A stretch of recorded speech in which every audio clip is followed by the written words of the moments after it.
penting kowe wis mesti gawe ijazah ulama-ulama dhisik. Misale rapal Quran kabeh apal ayat kursi. Ayat kursi iku semua Quran iku ditulis ning Lauh Mahfuz kecuali ayat kursi. Dewe Nabi khusus ayat kursi iku aku jupuk min kanzil arsy. Dadi gamane Nabi ngendikan semua ayat-ayat Quran iku ning dokumen umum nggih ngono teng Lauh Mahfuz. Tapi aku jupuk ayat kursi min kanzil arsy. Kok gudange napa? Arsirnya ada ayat-ayat yang lebih spesial. Kalau sampean tanya, Gus, bukankah semua itu dawai Allah? Ya betul, semua dawai Allah. Tapi tetap ada dawai Allah yang hubungannya dengan makhluk. Itu di kelasnya kelas fadhil, keutamaan yang biasa. Ada ayat-ayatnya Allah yang tentang dirinya sendiri, itu yang tidak tertandingi. Ya kayak ayat kursi. Ayat kursi itu kan ayat di situ Allah menerangkan dirinya sendiri. Misalnya Allahu la ilaha illa huwal hayyul qayyum. Itu kan Allah menerangkan tentang dirinya sendiri, tentu spesial. Gitu ayat-ayat sing meskipun ya tetap spesial jenenge dawuh Allah tetap spesial. Tapi ada ayat-ayat yang tentang kita. Misalnya ayat fankihu ma tobalakum minan nisa masna. Ayat-ayat seperti ini kan enggak mungkin setingkat. Ini kan ayat tentang kamu. Wis ngerti nak kelakuanem seneng wayo dikai hak wayo. Nah, tentu beda. Tentu semuanya spesial karena sama-sama kalamu. Tapi tentu beda. Dokumen ayat kursi tentu enggak sama dengan dokumen ayat faqihu atau balakum.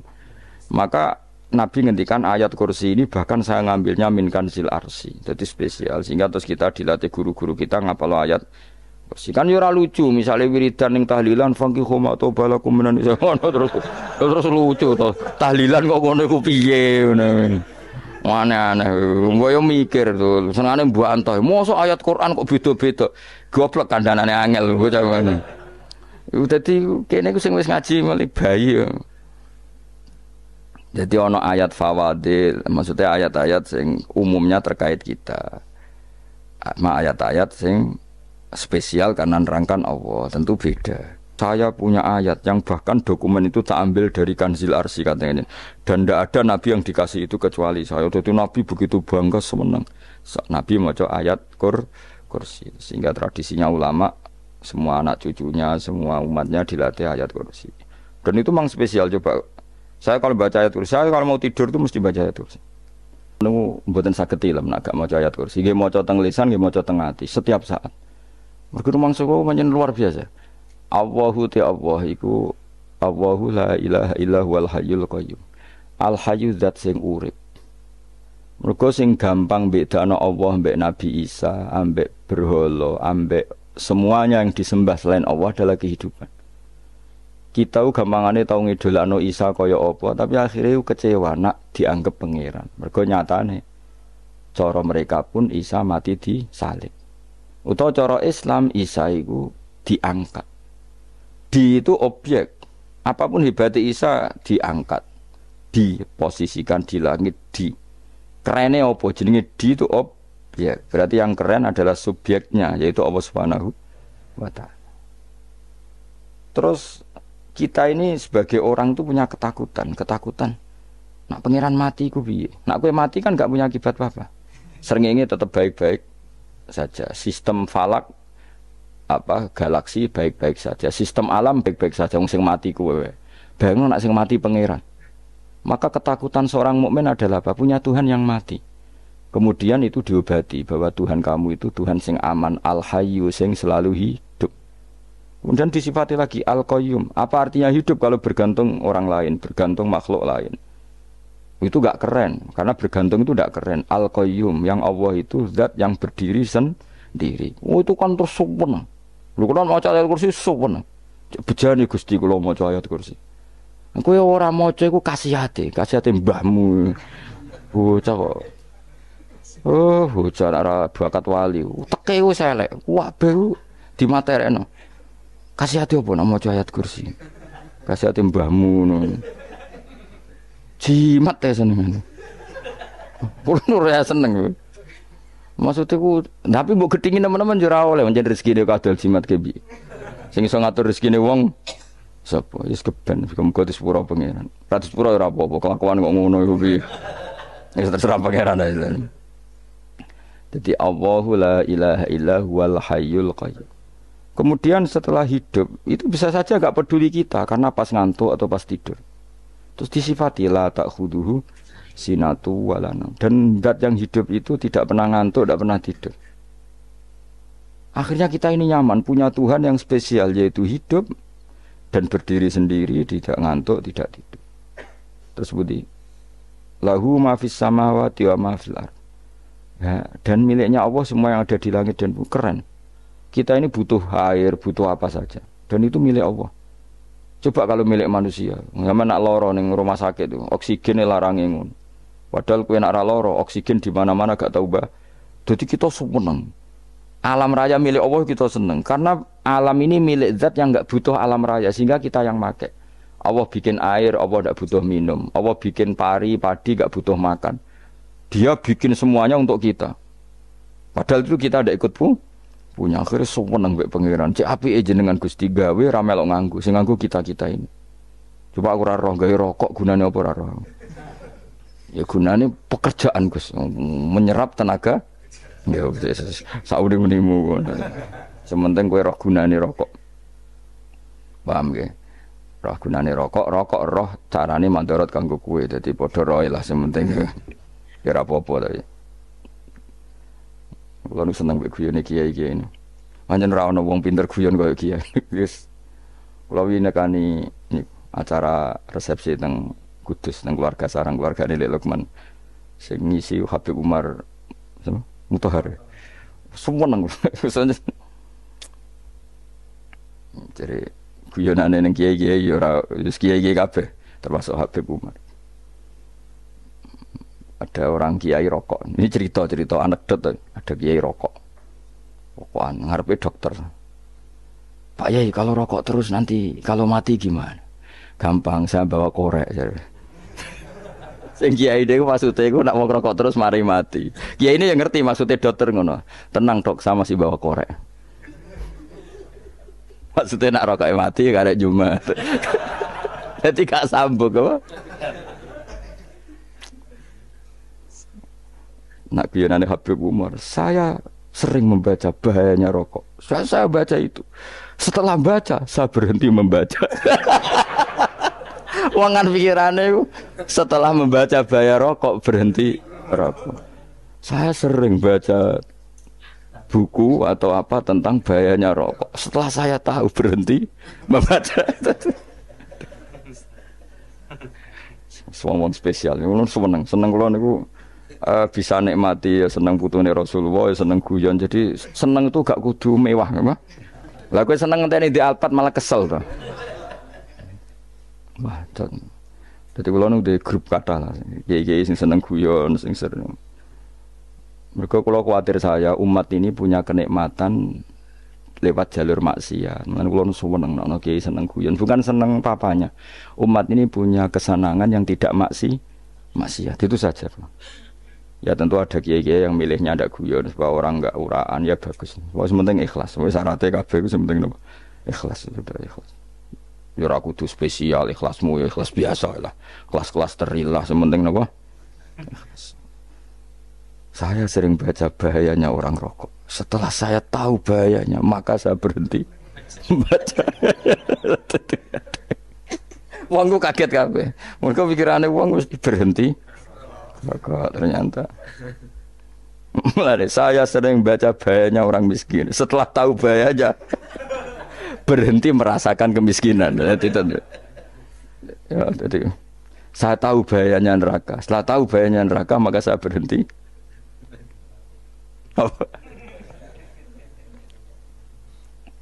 Ya, jadi terus disebut lahu ma fis samawati wa ma fil ardi. Terus kita nyaman. Kayak apa kalau alam raya ini milik Cina, milik Singkek, milik non Muslim atau milik wong Islam sekalipun. Mesti apa-apa tuku. Repot. Tapi berhubung alam raya ini milik Allah, kita nyaman. Mergo wa izzat sing super lomo, super dermawan, super semuanya. Akhirnya nyaman. Kamane iso turu.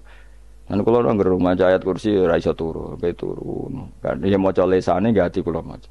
Lahu ma fis samawati wa ma. Terus mangzalladzi yashfa'u indahu illa bi'idznih. Ketika Allah itu segalanya, tentu yang punya otoritas syafaat, punya otoritas apa saja nunggu izinnya Allah Subhanahu wa taala. ayat yang spesial. Kemudian kiai-kiai punya cara supaya umat itu hafal. Dibikinlah metode tahlil mau coba bareng-bareng. Tapi kemudian ya sudah itu nasibnya terus kurang baik. Nasibnya kurang baik. Ada yang bid'ahkan, ada yang setengah-setengah ngafirno. Sing maca ya padha dene, ra paham mbek ngantuk, bantuk berkat mulai sudah akhirnya terus. Lah sampean bela di bela sing bener wis takok provokator kowe. Sing jelas latih maca iku terus. Dadi Allah pirsa nak macamu ora golek berkat. Tapi nak mau tahu tahlil hati. Eling apa tahu hati? Benda apa? Eling pangeran kok ngenteni apa?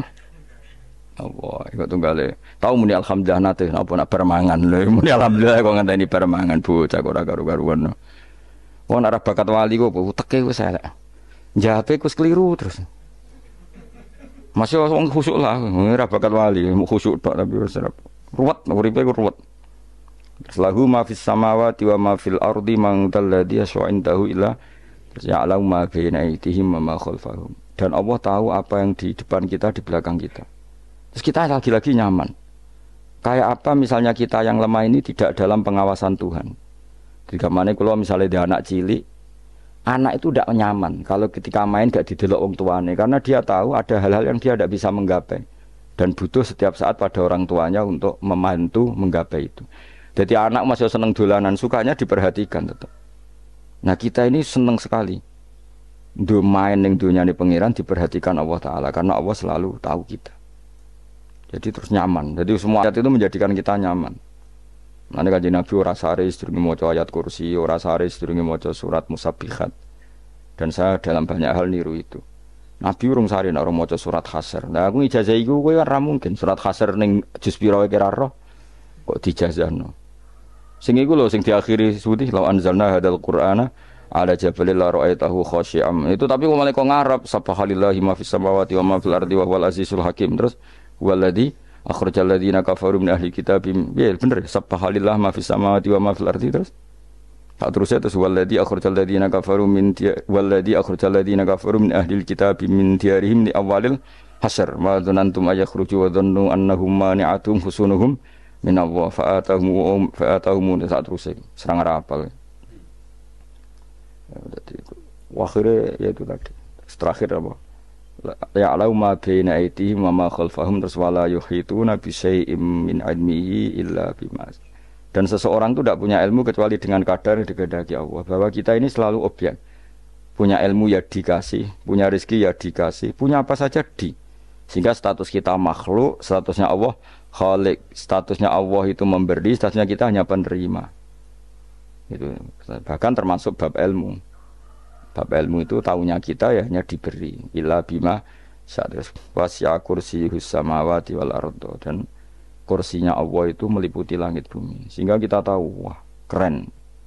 Terus wala yaudu hifdzuma, dan ketika alam raya sebesar ini Allah tidak pernah capek mengurusnya. Nah, sampean tak pasrahi gawe kok ngrumat srengenge. Sampean ngrumat listrik omahmu lho, kadang kabel pedhot, dope pedhot. Iku Allah ngrumat srengenge mulai digawe nganti saiki. Gak tahu mati, gak tahu bayar. PLN lho, kon gawe 0, sekian gak tahu rusak setahun, kon jamin ora ngara iso. Allah gawe srengenge mulai Nabi Adam nganti saiki ora tahu bengkelno. Oke gak tahu mikir ngono, jen ra wali yo. Lah srengenge misale error terus pangeran ngumumno, leren sik 3 wulan lagi ditoto. Ya repot dol-dol. Ngono kok ora tahu mikir bocah kok. Mulane utek sing anut wali-wali itu teke waras. Menduwe ora di dhuwit sumpek, di dhuwit seneng wis ngono tok pikirane. Ora tahu kagum mbek srengenge, ora tahu bengkel, ora tahu. Mergo mau ora bakat wali itu teke wis innalillahi wa inna ilaihi raji'un. Ngono ya kok urip ngono. Habis ben urip pancen wong wae apa? Mati nggo rame-rame apa? Donya nak ra ono kowe ya sepi tenan. Gak ana wong gawa nasa ilfat ngalor gitu.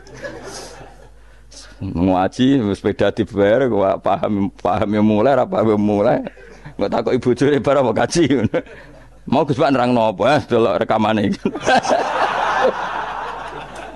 atek dah wae tapi aku luwih seneng ngono timbang kowe nyimpul malah tambah keliru kabeh Kulo nu paling asline paling ra cocok ngaji disimpul lho.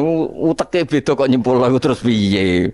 Tapi dilarang piye niate ya seneng tapi didukung mesti keliru. Wong nyimpul lho keliru. Mergo mesti nganggo uteke dhewe. Wis ben kok nunggu rame-rame apa? Dunya. Kulo kadang mikir ya Allah. Lah saiki PLN ngurus listrik sa Indonesia iku dibagi-bagi per wilayah. Jogja tok kok Bantul tok iku wae bengkel. Apa nggih srengenge iku langsung bener terus. Nek wong bosen digawe bengi ben ra ketemu srengenge digenti bulan nek enak. Kok bosen matahari, bosen rembulan ana mendung wis turu. Diamuk bojo lah udan selali. Sekarang itu segampang iku ngatur dunia itu segampang itu. Paham ya?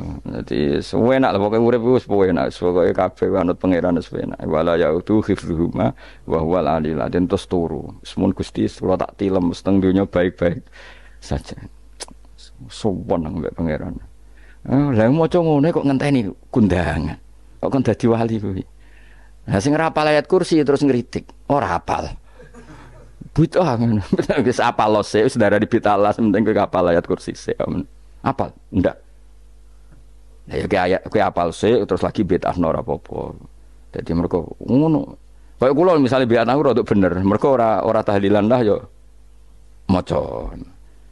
Kula yo bingung ngadepi jenengan belondi padha ora jelas e. Yo ayat kursi ku waca. Nah, tentu ayat yang seperti ini kan enggak mungkin kualitasnya setingkat nyuwun sewu ayat wa kulu wasrobu. Makanya banyak ulama sampean delok teng kene Itqan teng kitab-kitab tetap ada ayat sing spesial, ada ayat sing spesial tapi tentu enggak sekelasnya. Jangan kamu katakan atas bawah nanti suul adab bekala muwah, tapi tentu spesialnya ayat kursi itu tentu super karena menerangkan Allah sendiri.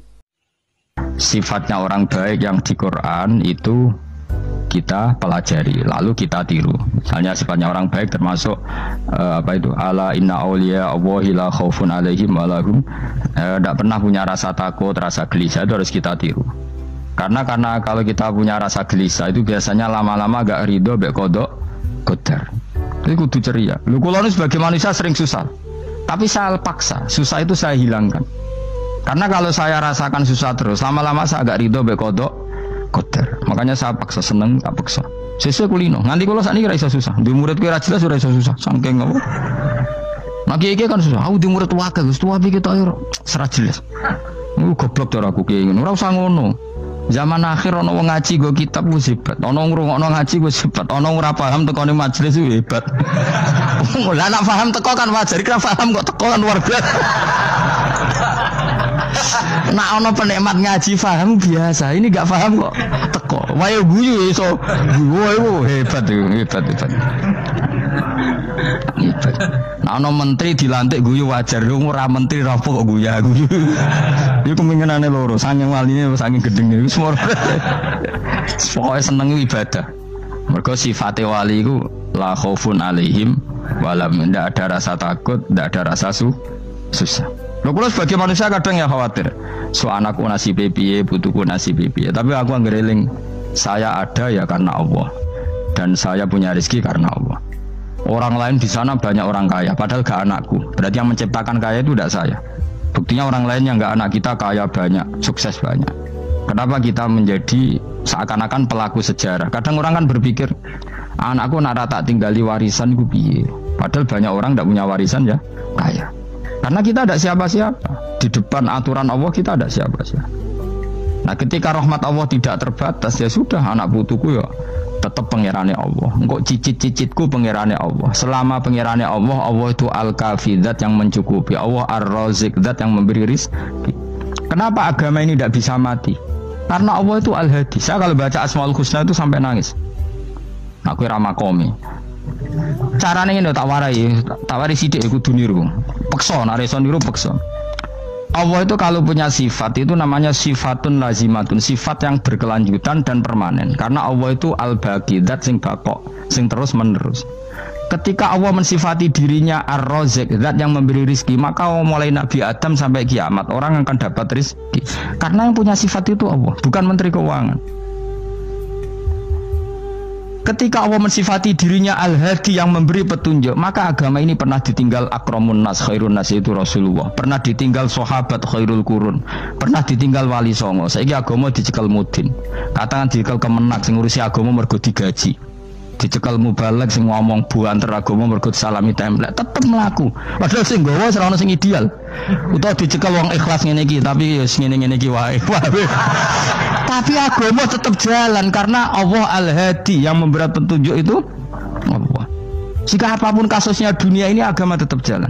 Fa inna wa ta'ala wasafa dzatahu bi annahu Al-Hadi karena Allah mensifati dirinya saya ini Al-Hadi, penunjuk jalan. Jika di Amerika ada orang hidayah, di Hollywood ada, di Bali itu punya banyak santri. Orang Bali iso maca muin khusyuk era karuan orang Bali bedina ora wong utuh. Khusyuk era karuan kadang wong gunung kidul ora ora wong utuh ora khusyuk ya. Lho mergo pangeran ra iso diatur. Oh di santri Bali tiap orang itu astagfirullah. Pinggire wong lho ping pirang astagfirullah wong pinggire. Sing wong gunung kidul dolan Bali. Sebelah ngelek bojoku tok. Mulane ana guyon ana wong haji nangis ning multazam tekan apa ke nangis. Dene ning Gunung Kidul kan rata ora wong ayu bareng ning kono. Wong Pakistan, wong Turki ayu dene nangis jebule sing ngelek bojoku tok. Langsung kowe kan nangis dosa betul jebule. Jebule gak nangis dosane nyesal dene. Ngomong itu dibener tangga-tangga nih, hanya kabeh wong Indonesia. Saya ayu nang Indonesia ndak nganti sepiro. Jebule sing elek wong Indonesia tok. Lho malah saya Indonesia ada kepelek kabeh. Ra wong Turki, ra wong Uzbek kan wayu-wayu. Sing wedok akhire krungu. Kabeh yo ganteng sing elek kowe tok. Enak e darani sing elek sing wedok. Rumangsamu sing elek sing wedok tok, sing lanang yo. Elek. Enak e. Makanya haji itu pangeran ngeling nang haji apa? Faman farada fihinnal hajja fala rafatha wala fusuqa wala jidala fil hajj. Haji nya ibadah sing didesain pangeran ku aneh. Wong ibadah iku kon khusyuk. Ning haji lanang wedok mesti kumpul. Sak soleh-soleh wong mesti kumpul. Karena harus ke Ka'bah. Tawaf ifadah itu wajib bagi lelaki dan perempuan. Akhirnya tawaf itu kumpul lanang wedok. Ora ana ibadah sing gelem ra gelem kumpul kaya haji. Nah sholat kan kadang jadi kayak satir. Nah ya sholat kan partai-partainan. Nah model sitoke wong wedok go guri sing lanang go ngarep. Ono sing model samping. Hadisnya coba takokno, hadisnya kebutuhan niku mau. Aneh-aneh sebelum sholatnya sampai takokno. Mana ada hadisnya perempuan di samping? Zaman Nabi itu di belakang. Sing jare sing sitoke. Mana ada dalil kalau Nabi mewajibkan? Kan Nabi hanya melakukan, tidak mengatakan harus. Harus saya bantah-bantahan bodoh ngangguri rabar. Wong sering takoki, "Nek cara jenengan sebuti kesa, aku ora pangeran, aku ngukumi ora ono gunane." Mbok jangan-jangan aku fanatik jebule pangeran ra apa-apa. Oh ribet. Tapi haji itu unik. Normalnya perempuan dalam mazhab Syafi'i itu kan cadaran. Tapi kalau di Indonesia dianggap macam-macam kan, terlalu cadaran. Tapi haji justru perempuan itu nggak boleh menutup wajah. Aneh. Wong mau ketemu lelaki malah aturannya nggak boleh nutup wajah. Orang ikhram tuh perempuan boleh nggak nutup wajah? Nggak boleh. Kayak apa pangeran uji nyali? Leo karuan. Rai-rai Indonesia roy wong pesek ndek. Terus ketemu wong Uzbek wayu wajib buka wajah. Lho kula dikonco kiai Gus kula niku meh kecelakaan tak takoki apa. Dene niku berusaha ngambung Hajar Aswad. Pas sampe ngambung, pas cah Pakistan wayu pas ngambung. Kiai tenan iki. Cara kula ngambung Gus gak kena waktu. Wes oleh mendingan pangeran oleh beda wong gitu. Ini bedane pas ning Hajar Aswad. Lagi pangeran oleh gocul kanjen ngono fala rofasa wala fusuqa wala jidal fil had. Fi ku dhorof. Jadi potensi ngambung wong wedok iku ya fil haji ing dalem haji. Potensi ngeluh ke bojo elek ya fil haji. Mulane kesunatane wis harus kaji bareng bojo perkara yakin. Wes tetap sadar ini. Mas artis Indonesia ambek bakul kebab ning Turki ayo di. Artis Indonesia ambek bakul kebab Turki. Ayo di. Ayo bakul kebab. Tapi sing lanang ya model lho. Wong Turki Kula nate dolan teng tiang teng toko Turki, iku penjagane lanang-lanang ganteng. Ning Indonesia jelas dadi artis. Terima pembantu. Manjan irunge bener, jedosane bener kabeh. Nah, tapi kan ning Gunung Kidul kan rombong Gunung Kidul iki masalahnya kayak kaji. Mana terus udah nangis tak takoki masa aku wedi pangeran jebule ngenes. Jadi pangeran ku unik, beda wong unik. Wong haji ku ibadah sakral, justru perempuan itu wajib buka wajah. Nggak usah aneh. Terus pangeran ngono kersane. Mulane faman faradu fi innal hajja fala rafatha wala fusuqa wala jidala fil hajj. Syarat haji ku nek kemen ditampa jangan melakukan kefasikan fil haji saat di dalam haji. Sekarang saya mau ngaji Sahih Muslim tentang Mi'raj. Dari sekian cerita Mi'raj yang mungkin jarang disebutkan adalah riwayat di Sahih Muslim, di kitab saya halaman 83 saya baca. Di antaranya dijelaskan falamma alawna sama ad-dunya. Jadi di peristiwa Mi'raj yang jarang diceritakan orang itu, Rasulullah itu ketemu Nabi Adam. Dan Nabi Adam itu disebutkan di sini faidan an yaminihi aswidatun wa an yasarihi aswidatun. Dari sisi kanan itu ada kelompok besar, dari sisi kiri juga kelompok besar. Saya baca teks aslinya ya, tabarruk ya, supaya dapat berkah dari bahasa Rasulullah SAW. Ini cerita Nabi ketika ketemu Nabi Adam. Fa idza nazara qibala yaminih dhakhika wa idza nazara qibala shimalih baka. Nabi Adam ketika melihat ke kanan itu senyum-senyum, senang sekali. Tapi kalau melihat ke kiri itu nangis. Lalu Rasulullah SAW tanya ke malaikat Jibril, itu siapa? Itu Adam. Dan yang kelompok di kanan itu ahli surga, maka beliau kalau melihat senang sekali. Dan kalau yang di kiri itu ahli neraka, kalau beliau melihat itu susah sekali. Artinya apa? Betapa susahnya jadi Nabi Adam itu. Jadi kalau misalnya ada koruptor ketangkep gitu ya, yang nangkep ya cucunya, yang ditangkep juga cucunya. Kalau kita punya anak 10 itu, terus yang satu misalnya nyuri milik temannya, milik saudaranya itu, sing naboi ya anaknya, yang ditaboi juga anaknya. Kayak apa tersiksanya seorang Nabi Adam? Karena nggak punya pilihan, pasti dari sekian kasus dolim dan mazlum, yang mendolimi maupun yang didolimi itu pasti anak cucunya. Jadi betapa susahnya seorang Nabi Adam. Jadi termasuk kearifan kita sebagai manusia itu belajar dari takdir yang kita hadapi, yaitu keterbatasan kita sebagai manusia. Kita harus bisa ngelola kegagalan, terima kodok kodar.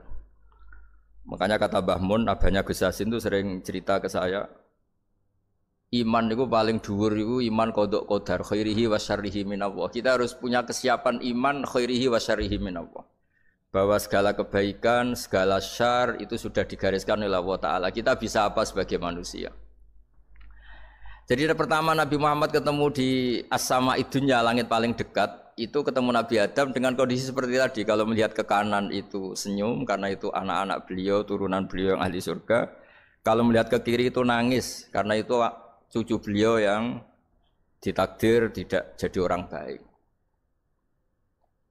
Artinya kalau ada peristiwa sosial apa saja, yang satu zalim, yang satu mazlum, atau yang satu benar, yang satu salah, atau sama-sama benar tapi salah faham, itu semua adalah cucu Nabi Adam alaihis salam, dan itu membuat beliau kadang-kadang dohika, kadang-kadang senyum, kadang-kadang baka, kadang-kadang nangis.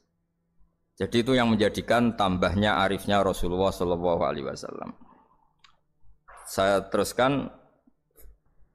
Qultu ya Jibril man hadha qal hadha Adam wa hadhil aswida an yamini wa an shimalih nasamu bani fa ahlul yamin ahlul jannah wal aswida allati an shimali ahlun nar fa idza nazara qibala yamini dhahika wa idza nazara qibala shimalihi baka.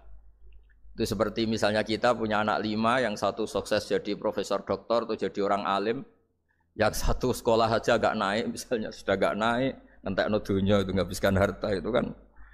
Tapi barokahnya itu mungkin kita mau jadi sombong tidak jadi gitu, karena punya anak yang nggak sukses. Mungkin barokahnya punya anak nggak sukses itu meredam keangkuhan kita, terus kita menjadi orang yang sopan dengan tetangga, dengan orang lain karena dipaksa punya hal-hal yang seperti itu. Jadi Semua yang ditakdir Allah kalau kita ridho itu pasti baik. Karena ya kata yang ngarang kitab hikam itu orang tawaduk itu kalau dinasehati pakai teks saja tidak cukup. Kalau punya utang itu tawaduk sendiri gitu. Guyonannya orang-orang kiai gitu.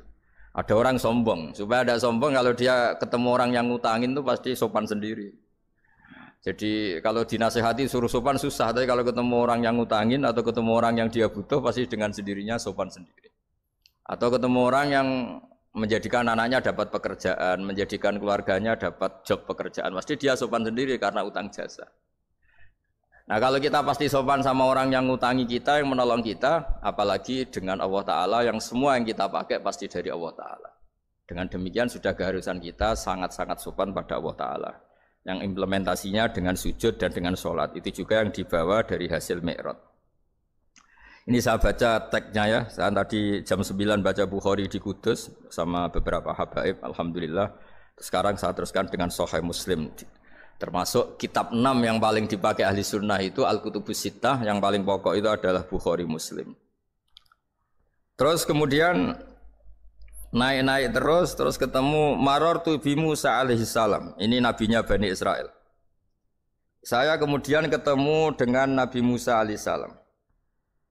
Nabi Musa itu nabinya Bani Israel.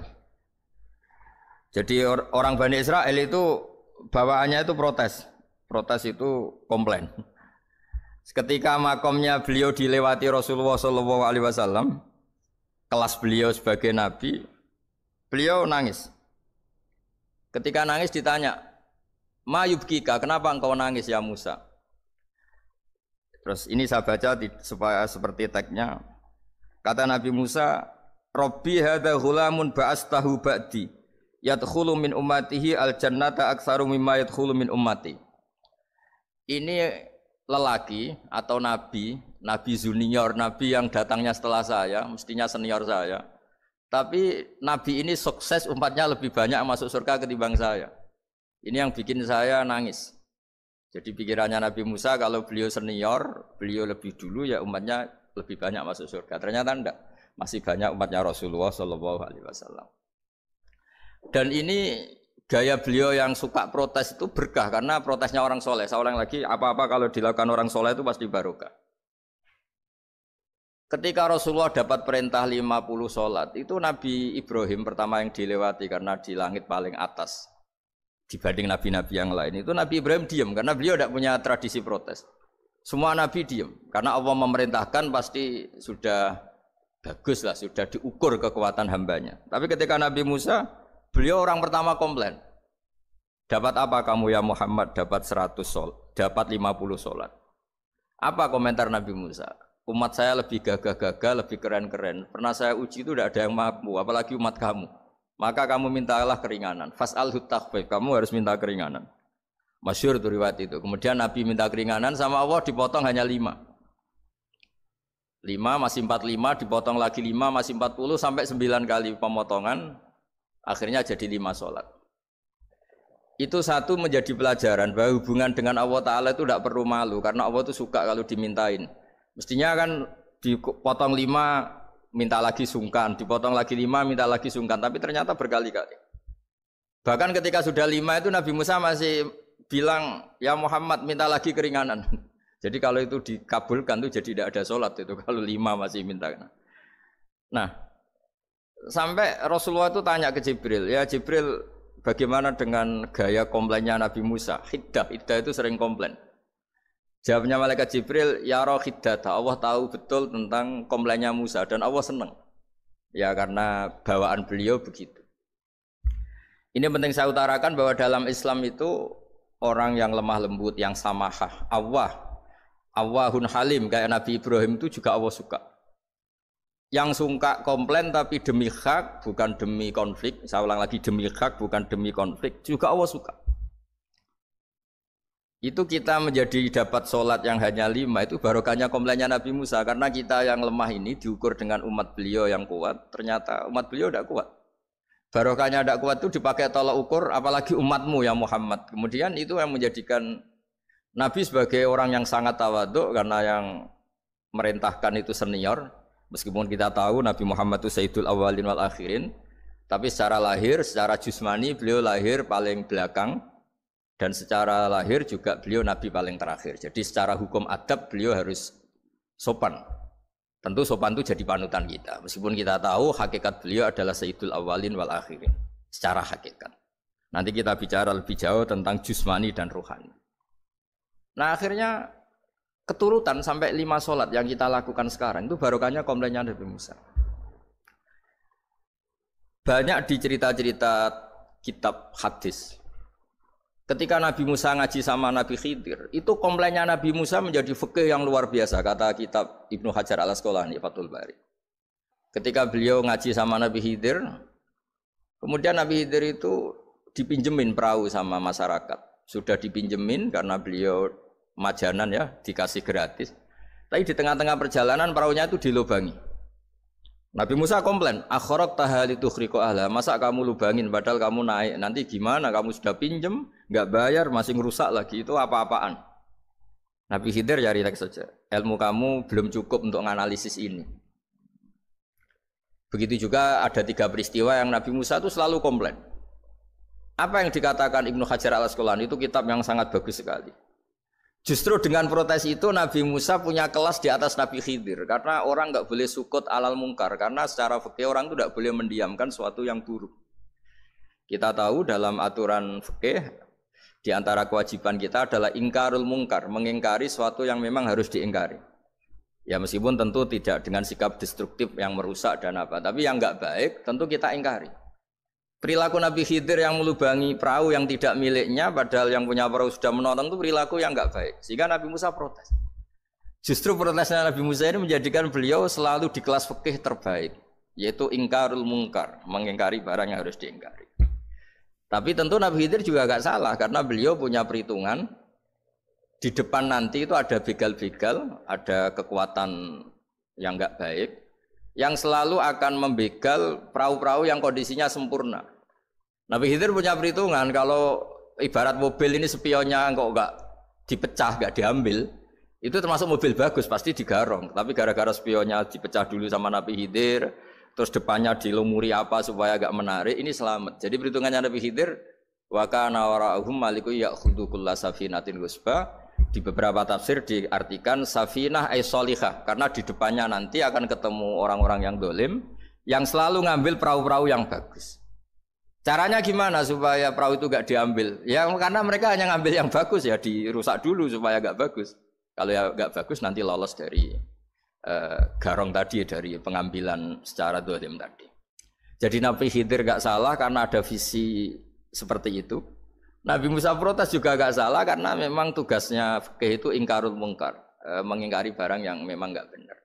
Nah, di sini seperti yang dikatakan Gus Yassin, kita harus bisa ngelola perbedaan, ngelola beda sudut pandang dan sebagainya. Sehingga kita selalu dapat nikmat Allah Ta'ala wa allafa baina qulubihim, nikmat yang kita asik, kita hidup asik, nyaman. Doa-doa bapak-bapak saya, guru-guru kita sering ijazahi setiap ketemu teman atau keluarga disuruh berdoa, Allahumma alif baina qulubina wa aslih dzata bainina. Semoga hubungan kita dengan orang lain itu baik-baik saja dan semua konflik kita dibenahi oleh Allah Subhanahu wa taala. Karena kita tidak pernah tahu ya, kita miskin kadang dianggap problem karena takut membebani tetangga. Tapi kita kaya juga kadang dianggap problem karena orang lain takut kalah dengan kita. Kita tidak pernah tahu cara pandang orang lain. Jadi kadang-kadang kita menang gitu, sama yang senang dikira kita pemikir serius gitu. Tapi sama yang nggak senang dikira kita merengut. Kita guyon, kata yang senang itu luar biasa. Kita dianggap orang yang ceria. Bagi yang nggak senang dianggap arogan. Jadi kita tidak pernah bisa ngelola pikiran orang lain. Nah, barokahnya rahmat Allah yang tidak terbatas kita seperti ini. Dan itu digambarkan oleh Allah Ta'ala ketika ketemu antar Nabi itu. Cara pandang ya beda-beda. Nabi Ibrahim itu kalau melihat orang yang enggak benar, itu ya ngendikane faman tabi'ani fa innahu minni wa man asani fa innaka ghafurur rahim. Ya Allah, yang ikut saya ya karuan kelompok saya, yang tidak ikut saya semoga engkau banyak mengampuni mereka.